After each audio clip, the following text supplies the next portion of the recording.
అందరికీ శుభోదయం. మరి ఇవాళ శ్రీ శంకరాచార్య విరచిత సౌందర్య లహరిలోని 50వ శ్లోకం కవీనాం సందర్భస్తబక మకరందైక రసికం నేర్చుకుందాం. ఓం శ్రీమాత్రే నమః.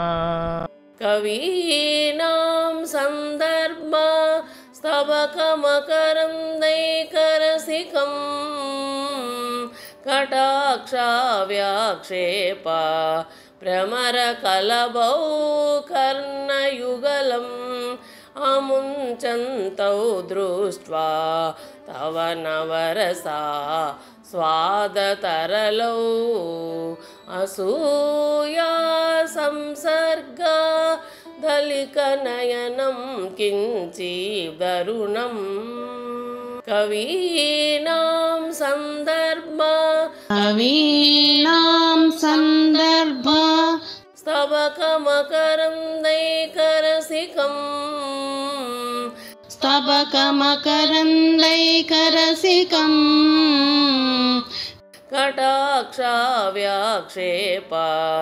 కటాక్ష వ్యాక్షేప భ్రమర కలభౌ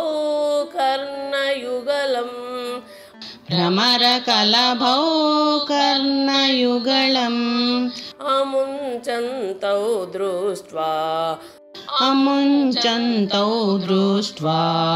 తవ నవరసా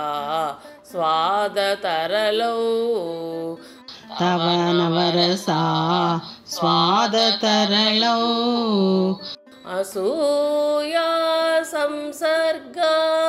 అసూయా సంసర్గా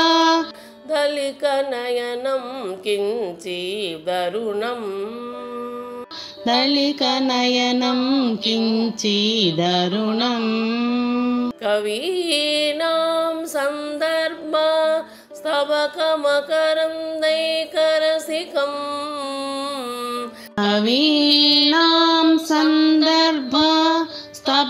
మకరందైక రసికం కటాక్ష వ్యాక్షేప భ్రమర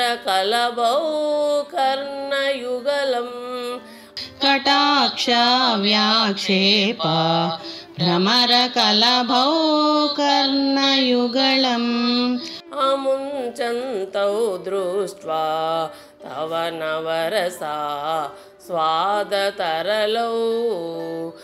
అముంచంతౌ దృష్ట్వా తవ నవరసా స్వాదతరలౌ